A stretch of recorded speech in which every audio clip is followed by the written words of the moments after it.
fine-tuning, and we will be having a major relaunch and retrenching and putting a good 6-month period of consistent hard effort and thinking with nothing but success in mind. Okay, like when a football team puts together strategy, what do they see? The goalposts, right? The goalposts, and that's what we are looking at. Getting into that end zone and goalposts, which will mean presenting to the world. Well, first in New York City, that there's this mass of New York City voters who stand for truth and accountability for the events of 9/11, which so impacted our city and continues to, by the way, impact so many people from a health perspective. And I just want to take a moment also to call attention to the fact that part of the initiative is to focus on that aspect of the untruths that we've been told, right? The air was safe to breathe. Go shopping. This is not what we deserve. This is not what we hire and pay our officials to tell us. I just want everybody to be aware that an aspect of what we are working for is to have a commission which will focus on securing health, financial, and legal remedies for the thousands of people adversely affected by 9/11 now and in the future who are currently being denied desperately needed services. And we want everybody to be fully aware that if you know of any first responders, please tell them about the NYC ballot initiative that is also being done on their behalf. And getting back to acknowledgments, folks, this core group of people, I like everybody who's been out there on the street, passing out information, getting petition signatures, and working on the planning of what we do with our events and also with this ballot initiative. Please stand up.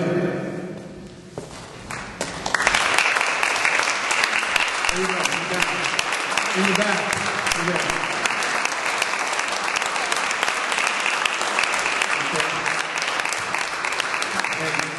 I'd like to give special thanks and acknowledgement to a gentleman who has put in an awful lot of time with us and been a guiding force with the legal aspects of what we're working to do.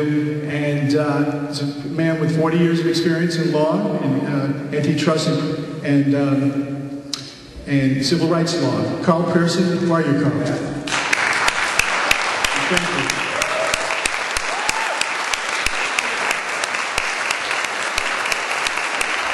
Thank you. We wouldn't be here without you. And next, I just want to move on to this statement by David Ray Griffin, and I just advise everybody to read every word this man has written about the analysis of 9/11. Okay? This is a statement for the benefit for the NYC 9/11 ballot initiative, Saturday, November 24th, 2007. He goes on to say, the prospects for a new independent 9/11 investigation through the NYC ballot initiative is very promising. The voters of this great city, which were so traumatized by the cataclysmic events of that day, have a powerful opportunity to create a legitimate and impartial investigation, which is of the utmost importance in our history. It's imperative. Everyone should realize there are an overwhelming amount of details which call the official investigations into question. The 9/11 Commission report and this report have been thoroughly analyzed and, to be candid, found to be filled with errors, omissions, and outright lies. Instead, we've been asked by the government and media to believe what amounts to flimsy theories that the government had no idea we'd be attacked. There was a wide array of military intelligence failures. 3 steel frame buildings collapsed in a virtual freefall due to relatively small fires. The Pentagon was attacked in an acrobatic flight maneuver by a pilot who failed a Cessna test. And Flight 93 was swallowed up into a 20-foot crater. We're expected to believe that within an hour of the attacks, the media figured out bin Laden orchestrated the attacks, and within 24 hours, they could definitively know the identities of 19 hijackers.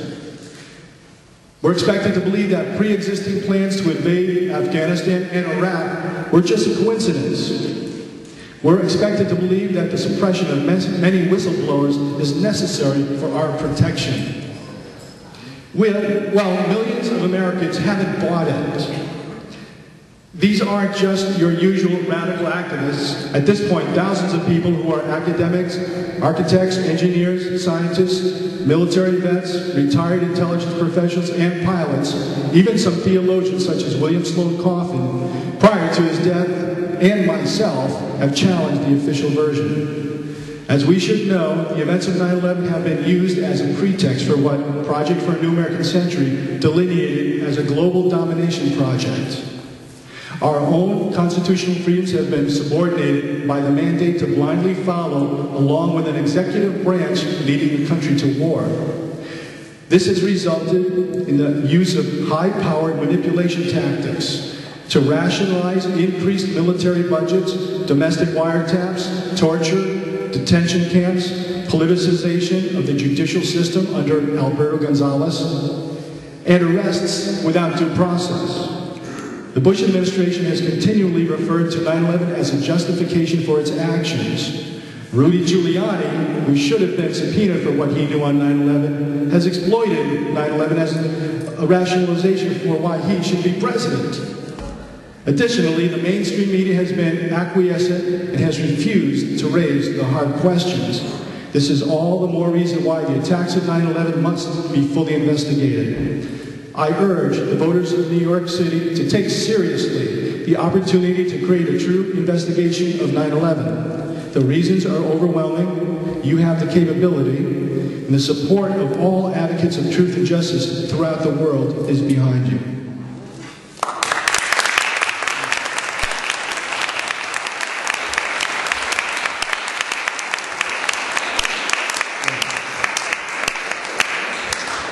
Again, read every word. David Ray Griffin. He really puts it all together. Matter of fact, we have events here every Sunday night, by the way. And tomorrow, we're showing a lecture of one of his films. A film of one of his lectures. It's called 9/11 Myth and Reality. And he has a new one out, which we're showing in 2 weeks, called Let's Get Empirical.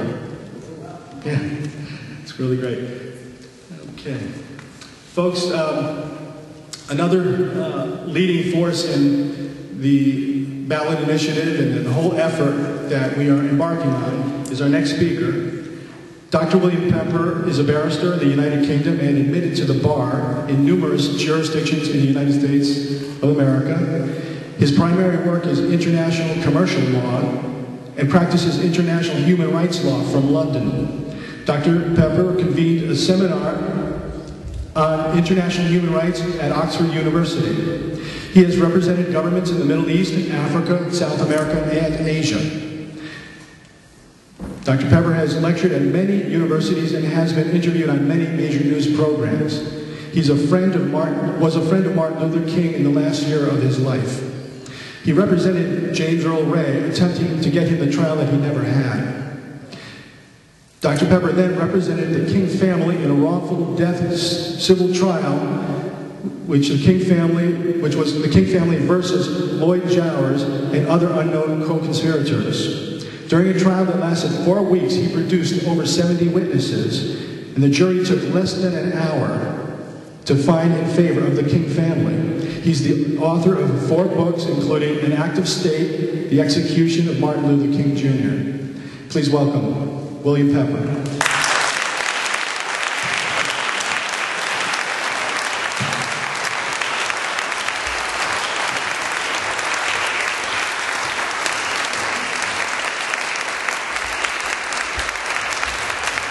Thank you, Les. It's never easy to wrap up a panel of this sort and to try to tie together some of the pieces. Let me, first of all, compliment everyone who's put this program together this evening, particularly the core group who've been introduced to you from New York City and the work that they have done. I think that without people of this sort and who are working across the country, this effort would not be where it is today, and how it is growing is all on account of that kind of dedication, and it's very important. I spent about 4 hours with Nicolas Maduro after he spoke to the United Nations General Assembly, and we spent about an hour and a half of that time on 9/11. Nicholas has been a friend for many years, and I knew him before the President appointed him foreign minister when he was President of the National Assembly. He has the largest library of 9/11 materials in Latin and South America. And he said to me, he said, "William, whenever you go anywhere in this country and you speak about 9/11, let all of those audiences know that we are behind them, that we support the effort for a new investigation, that we very much want to see the truth come out with respect to that, and the we, of course, includes President Hugo Chavez."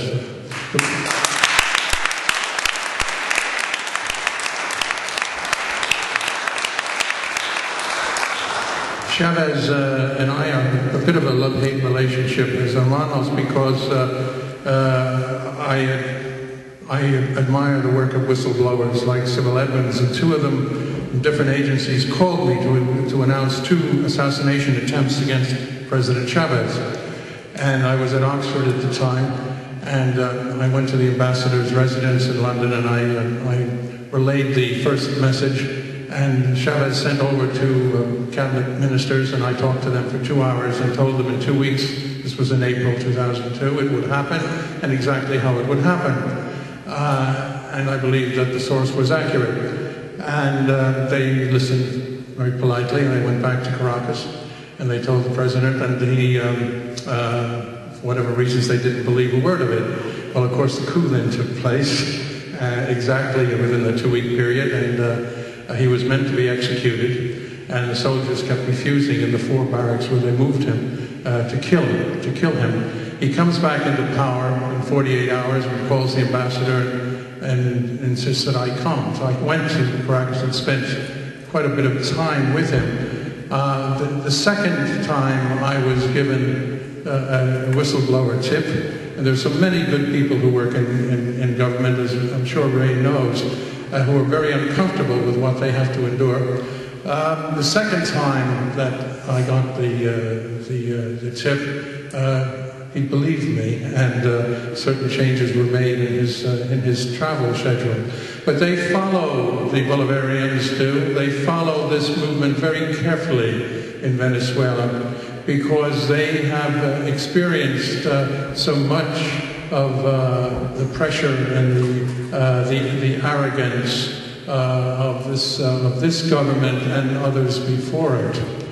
Now, the people with whom I've spoken about 9/11 since I've become involved, and I'm I'm humbled and proud in a sense to be here with people like Laurie and Patty and others who have done investigative work, because I've done no investigative work on 9/11.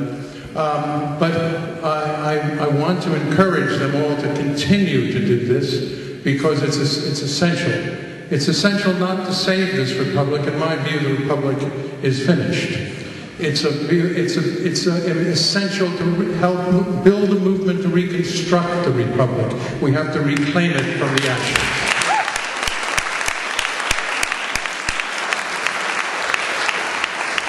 As I've talked to people about serving on the commission, people like Senator Chafee in Rhode Island, Archbishop Desmond Tutu, and astronaut Ed Mitchell, and people of that sort, without question, they support the necessity for looking again at all of these issues. Senator Chafee said he felt ashamed to be a member of a governmental body of this country when that commission was conducting its work. He said it was a farce, and he felt ashamed. And of course he will do anything necessary to try to help this go forward. Desmond Tutu, after he blessed me, because he blesses people very, very readily when he speaks to them on the phone, said this work must go forward and we must do everything we can do to bring out the truth, because from 9/11 came so much disaster to humanity on this planet as a result of those events. So it must be exposed fully. But let me spend just a brief time to put 9/11 in an American context, because we often swallowed up in the anxiety and in the emotion of the moment of this terrible event here in New York City. Don't see it in a broader picture of American history and the actions of this state and these settlers and these people over many, many years. 9/11 does not stand alone. 9/11 is part and parcel of a whole history of manipulation, of arrogance, of control and domination and oppression. We're mostly visited on third world peoples, but now also visited on the United States. And on this soil, this is an important weekend, isn't it? Because this is the weekend they call Thanksgiving. Well, what are they giving thanks for? What is Thanksgiving all about? Well, Thanksgiving, traditionally, back into the time of the Sumerians, 10,000 years ago, they started with giving thanks for a harvest. That's what this Thanksgiving is all about. It was giving thanks for the harvest. Well, in 17th century America, it was different. They weren't giving thanks just for the harvest. They were giving thanks for the subjugation of the native peoples. That's what they were giving thanks for.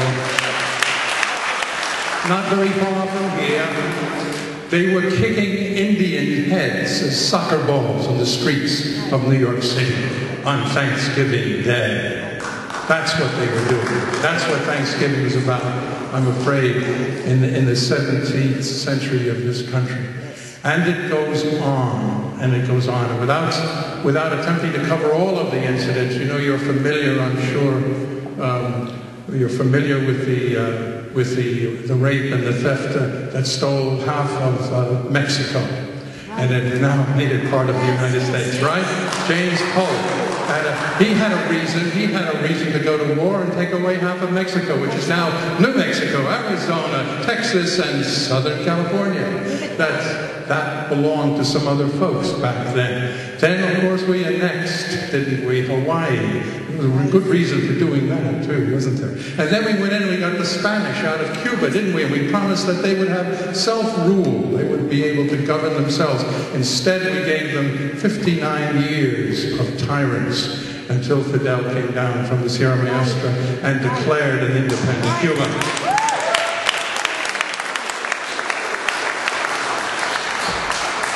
1917, and the Russian Revolution, in comes the fear of communism, of course, and particularly black people. So they started, military intelligence back in those days started surveilling black people in America. It was amazing. Dr. King was startled to find out that his family was under surveillance back in the second decade of the 20th century, because they didn't trust blacks. They thought blacks were prey, could be taken over by the communists. So they had to be under surveillance, and Eugene Debs, he didn't say the right things. He spoke about socialism, he spoke about cooperative living, and that didn't work in an individualistic capitalist society. So what happened to Mr. Debs? They put him away for 10 years, didn't they? And they built up an intelligence network from that point onward, and of course it thrived right down to the present day in terms of consolidation. So we then had a series of wars. After the Second World War, we had a series of wars. And we then went into Vietnam. And Vietnam, of course, there was a very good reason to go to Vietnam, because there was a domino theory, wasn't there? That was going to take over all of Southeast Asia, so we had to do that. And I knew, well, I was in Vietnam in '66 as a journalist. There at the same time was a CIA agent who said he knew me, but years later, but he didn't know me. He had the rank of colonel, and he was a briefing agent for Lyndon Johnson. And he would come back every 2 weeks, and he'd go and he'd brief President Johnson on the war. And he kept telling him that this is the wrong war. We should get out of here, Mr. President. This is ridiculous. We're losing American lives and treasure. And this is a nationalist revolution, and you have to leave. You have to get out. And he kept saying that every time he came back. And I know the story because I know the man. I came to know the man's daughter. I had to interview her when I was working on the King case, because her father was the head of the 902s, 902nd Military Intelligence Group, 1967-68, and the man who coordinated the assassination of Martin Luther King. So I had to see his daughter. He had died, and she told me the story about him, about how they used to pound on Johnson about the war. And finally, one day, Johnson pounded the desk and said to him, "John, I can't get out of this war. My friends are making too much money."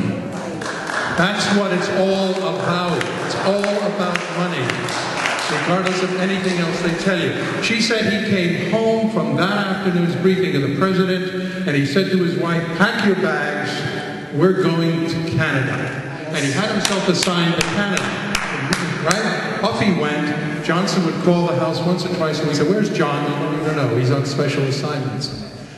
He wasn't having any more of that. But he did come back the next year and took up the 902s under William Yarborough, and did what had to be done in terms of his perceived threat that Martin Luther King gave to the national security of this country. But it was an interesting revelation in terms of war and the perspective and the perception of war by someone such as him. You know, so we had weapons of mass destruction in Iraq, and we went in there, and of course we're going to get out of there. And the Democrats, as well as the Republicans, said, well, eventually we will get out. The Democrats want to take it. Who are they kidding? They're not going to get out of there. Why are they building four major, permanent, $250 million each military bases in Iraq, and we're going to get out? Why are they spending $500 billion on an embassy if we're going to get out of there? There's no getting out. There will be the cosmetic withdrawal and all of that, but there's no getting out. Iraq we've been about oil and geopolitical location. It is the base to replace the Saudi Arabia, where we've now abandoned. It's the Middle East bastion for American imperialism. We're not going to leave Iraq. And it's nonsense. It's nonsense. And the media perpetuates this. Right? Forget the media. Write them all.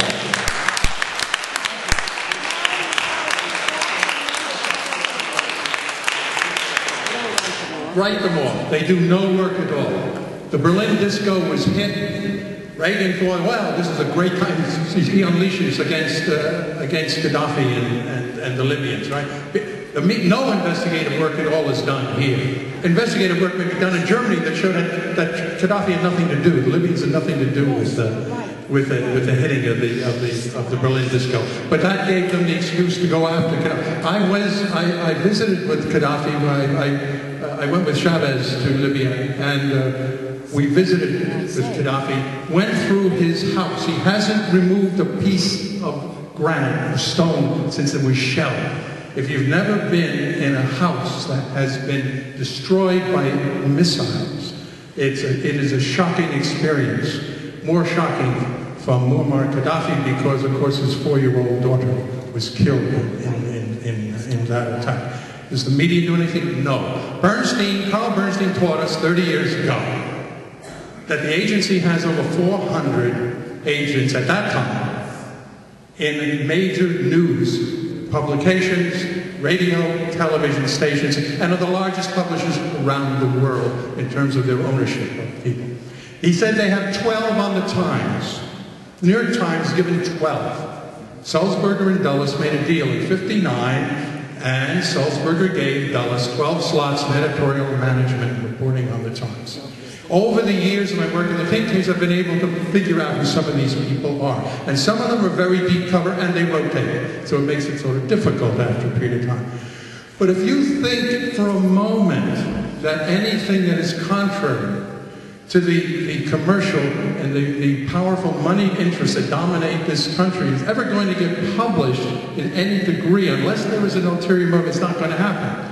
When they were bombing Afghanistan, somebody in the World Food Organization said, Bill, can you please get a hold of somebody in a major publication and tell them, write a column, stop the bombing for 2 weeks. We want 2 weeks. We want 2 weeks only to send the trucks in, because the people are starting to eat grass now. And we have to get there. They won't go in with the trucks. Trucks won't go in with the bombs. It's just 2 weeks. So I talked to Tony Lewis, Anthony Lewis, right? Now he's a guy who built a liberal reputation. This shows you how it worked. Built this incredible liberal reputation over many years as a columnist. He wrote Gideon's Trumpet. He's in favor of black peoples and the rights of music all the time. So when Tony Williams comes out and says, Anthony Lewis, Tony Williams is the partner in law, sorry, Anthony Lewis, when he comes out and says, my goodness, the government is right on this one, well, then all the people step back and say, well, if Anthony Lewis says it's right, it must be right. Well, he said to me, I can't do that, Bill. I cannot write such a column. I'll tell you what I'll do. I'll write a column and I'll say that people are really in need of aid and food, and they're starting to eat grass, which they have to do, but to survive. I can't write a column that calls for stopping of the bombing. I said, what good are you if you can't do that? You know? So you can never get these, the media is never going to be with us on any of these things. The media is not going to cover the work of the new commission. It's going to block it. Both of my books on the King case have never been reviewed in America. Never been reviewed in America, been blocked. I've had people on major stations and NBC names and others whom you would know say it's not worth our while to have you on it. It could cost us our jobs. Been turned down. They would, none of them, Charlie Rose, and no, I can't touch that subject, right? Because it involves posse comitatus. It involves the use of the military in domestic affairs, which until very recently, and Catherine has pointed out some of the legislation, very recently been wiped out. Hundreds of years of prohibition of the use of military in civil disturbance in this country is now gone. For the Defense Authorization, it's gone. Forget about it. So they will not print any of this. The only hope for the new commission's hearings being covered, in my view, and there is a hope, there is a possibility there, is C-SPAN. But if C-SPAN will cover it, and it's up their alley, and sometimes they do these things, if they would cover it, it will go around the world. And even if they won't cover it, you will bet from Europe there will be an influx of enormous coverage, and it'll be live by satellite, the Europeans. So that's the only way we're going to get it covered. Not through the Times, not through any of the mass media, certainly not through CNN. Telesur, which is the 24-hour news program that Chavez and Kirshner and others have started in South America, they of course will cover it, and they'll cover it live. But not the American media, not the American media at all. That's a tirade. Now, what's going on here at this point in time is scary, because the control that is being exerted behind the scenes in the legislation, of which Catherine mentioned, that's going through, shows me that this government is afraid. They are fearful. H.R. 1955, which has just been passed, by 400 votes in the House of Representatives, is the most draconian piece of legislation in my lifetime. It's unconstitutional on its face, but by the time that works its way through the courts, hundreds and hundreds of Americans will be picked up, can be locked up, denied counsel, denied due process, denied habeas corpus. 1955 is going now to the Senate. 1955, H.R. 1955, provides that no one No one. It will be a crime. It's an anti-domestic terrorism bill that no one can speak out in any way against the government of the United States with respect to its conduct of war, particularly the war in Iraq, but war and foreign policy. This is the Harmon bill that has gone through. It has to do with homegrown terrorism and other purposes. It makes it a crime to advocate or promote an extremist belief system in furtherance of political or social objectives. That's the actual language of this legislation. And it's gone to the Senate now. It's gone to the Senate. My sons have said to me, you got to come back here. You got to get out of there because you know, this is obviously, they're there. They're getting ready to target people. Why are they doing this? Why has KBR got this contract last February to construct concentration camps around the country? Refurbish over 600 in various states and build new ones. Supposedly, it's for an influx of illegal immigrants and they need a place to put them. Well, what is the influx of illegal immigrants in the states of Maine, Vermont, New Hampshire, Connecticut?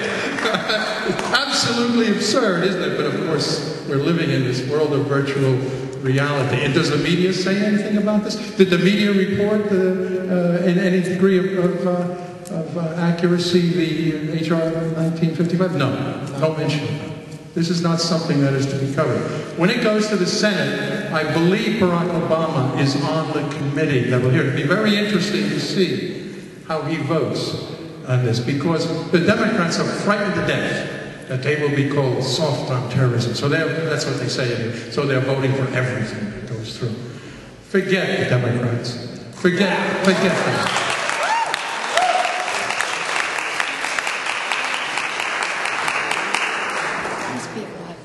What else is going on? You know, a former politician in this country said, it's the economy, stupid. And I think they know that it is coming apart with such a degree of speed they had never anticipated it. Some colleagues of mine at Oxford had a session with a senior officer of Goldman Sachs in their London office. And he said, look, it's all over. Within a year and a half, we're going to be back in 1929. The debt is really about $1 trillion. It's about 300 billion in terms of mortgages, but then you're going to add credit cards, personal loans, derivative guarantees. The whole debt is about $1 trillion. It's all over. The ripple-on effect is going to destroy this economy. The dollar today, of course, is virtually in free fall. So they see this happening. Now, when this happens, you know, 70% of the GDP in this country, 70% is consumer spending. Right.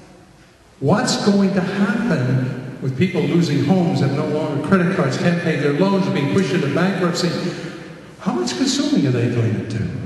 How much buying are they going to do? Now, what's the effect on Walmart when there's nobody buying? What's the effect on the whole retail industry? And then, what's the effect in China when they have this enormous inventory of manufactured goods that are no longer capable of being sold to the United States? And all our it's going down. The Japanese private investors have about $500 billion in investment, mutual funds and investments that they make. It's all coming out of the U.S. markets now. It's going into Asian securities. It's coming out. So it's a worry around the world what's happening. These people know it. They also know that there are great numbers of middle-class people who are soon going to be on the ranks of the poor. They're not going to have their lifestyles they're used to. They can't even sustain them as they did back in the 70s by puffing up the credit cards, because those are going to be gone. So now, it's going to be an angry mass of people emerging in this republic. I think they're gearing up for the declaration, potential declaration of martial law in America. And I think that's really what all this is about. And I think we have to be very clearly aware of that. In many ways, with respect to the 9/11 Commission, we're in a race against time. Because we have to get this thing off the ground. The Sachs guy thought maybe there's about 1.5 to 2 years. We have to get it off the ground. So, when the people wake up, when they're no longer traumatized by fear, there may well be another type of terrorist attack. There may well be a trigger for going after Iran. I think it is very likely they will go after Iran. That's one way of diverting attention from what is going on here, what is going on in people's lives, what's going on in terms of the questioning of the war. There may well be a shock and awe attack on Tehran.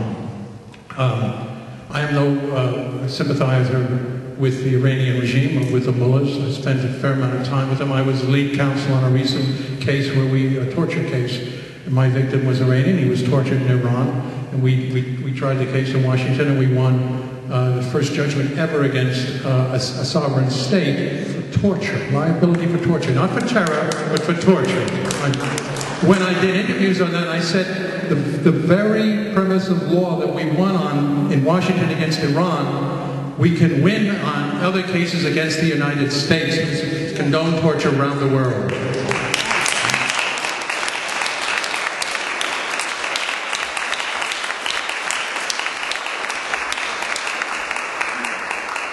So the issue becomes ultimately how to reconstruct the Republic.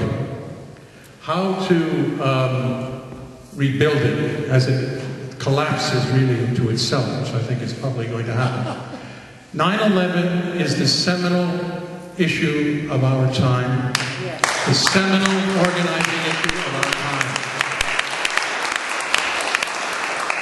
The formation of this commission and the bringing out of truth through testimony from people like David Griffin and Richard Gage and others is essential for the world to hear. That evidence is essential to be heard, and it will radicalize and will help with this whole pool of reorganization. Ultimately, where does it go? Where do you organize? What do you do? How do you react as the thing is collapsing? Martin King, 40 years ago, said, let us go to Washington.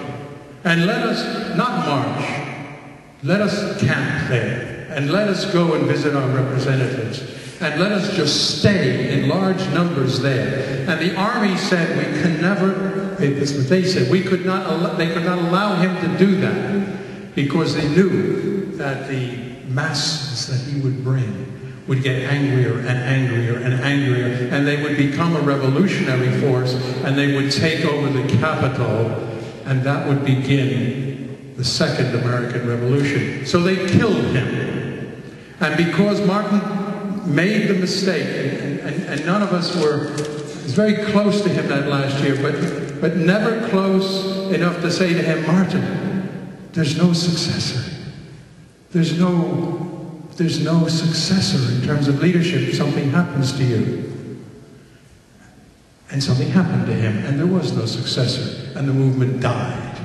That must not happen again. Individual leadership must be spread across a number of people because they can't take out everybody. So we must not allow that to happen again. You know, Ray was talking about playing basketball at Fordham. I was at Columbia, and for my sins.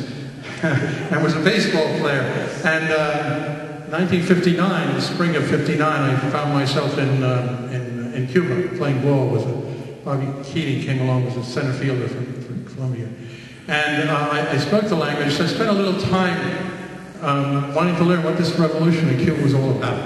I'm a typical middle class, working class. Actually, I have Irish citizenship as well as American. My parents, I'm first generation, you know. We don't have the legacy you have.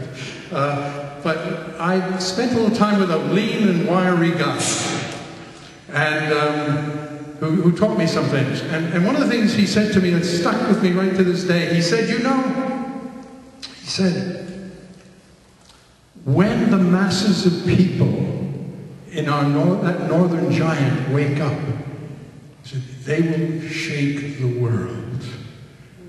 When they wake up, when they become aware what their government has done to them, as well as to others, and he was talking about the overthrow of Arbenz in '54 in Guatemala, and Mossadegh in Iran in '53, and the support of all of the tyrannies that have been convenient for corporate capitalism to support. He said, they will be angry, and they will shake the world.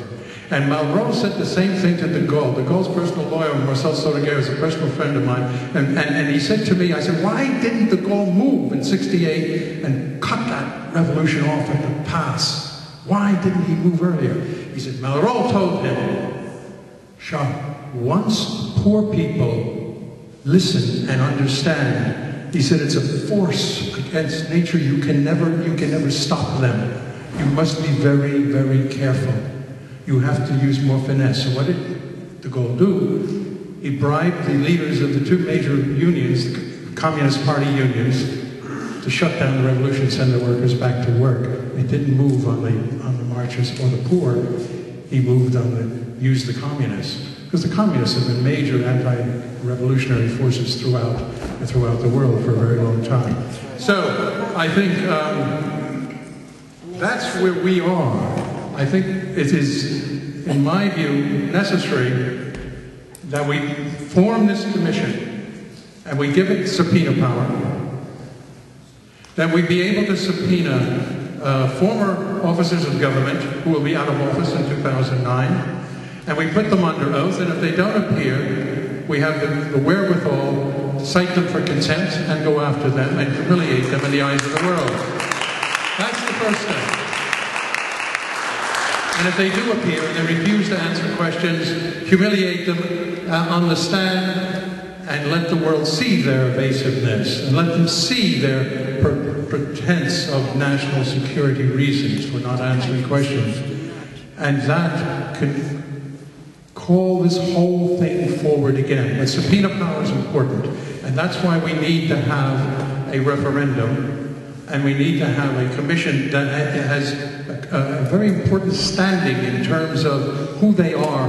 And this is an issue for the world, not just New York. New York's the cutting edge. New York is the priority. There's no question about that in terms of the event. But we must have people from all over the world. Over 80 nations lost people in 9/11.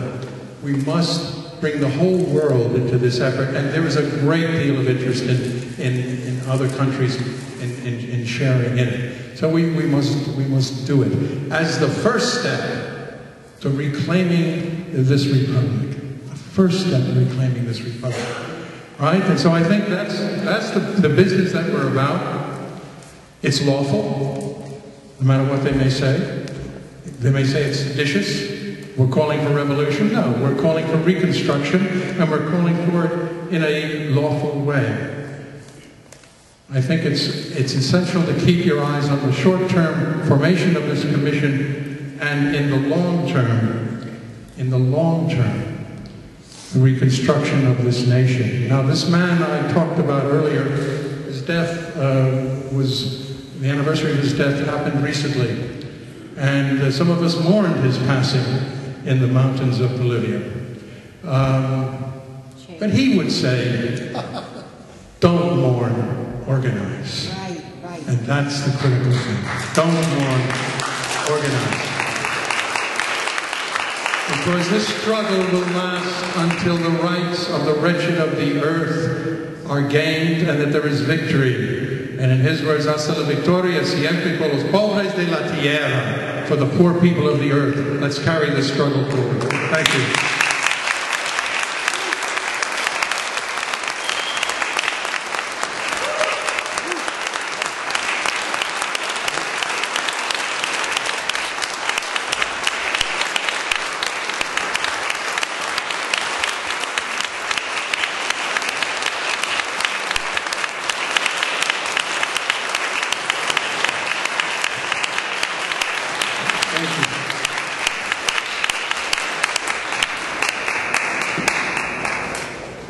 like to make another acknowledgement, folks, for a very valuable member of our community, the truth community, and a person who is definitely dedicated. Just spent over a week in Louisiana tracing down a story very connected to 9/11, having to do with possibly the only death that has occurred to someone who tried to blow the whistle about what he knew. And this gentleman has got a great store in a coffee shop in Brooklyn called Vox Pop, and Sandra Hicks. We're so glad to have you. Sandra.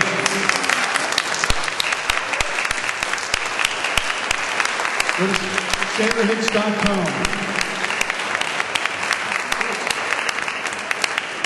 We have some great artwork that is part of the work that we do. Is this a nice poster? It's got some great messages on it. We have a quote from Thomas Gumbleton, Roman Catholic bishop. Everybody can see. We have a quote from Splitting the Sky, Mohawk tribal member. This is very important because Mohawk Indians helped to build the towers. They worked in doing high altitude steel construction. They were also there in the search and rescue phase of the days right after 9/11. And we have a quote from Karen Kwiatkowski, retired U.S. Air Force lieutenant, from Ed Asner, actor, former president of the Screen Actors Guild, and also Paul Craig Roberts, Assistant Secretary of the Treasury under President Reagan. We will also have signatures of all our speakers here tonight. We'd like to auction this off. This is a benefit for the most amazing cause that I think we could all be involved in at this point in time. And we'd like to start with a price of $120. Okay? Would anybody like to have this for $120? Come on now. This is, Tim, can you bid? Yes. Have it for 120? Right here. If anybody else would like to also offer something, I think it's going to go to our last speaker, and who, by the way, I'm thrilled to have own this.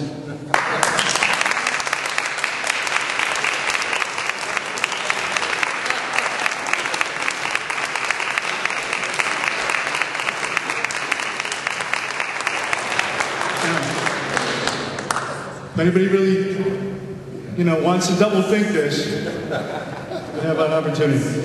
I want to say thank you so much, deep heartfelt thanks to all our speakers tonight, all our wonderful speakers, for your heart, your sharing, your commitment to hanging through with this just very, very powerful and special event. And Ray McGovern, Kathy Davis, William Pepper, Patty DeSanza, Lori Van Auken, Richard Green, Frank Morales, Christine Eversole. Thank you all so much. Thank you to everybody who helped. Thank you to the audience. You've been wonderful. We totally appreciate it. And stay tuned. NYC911initiative.org.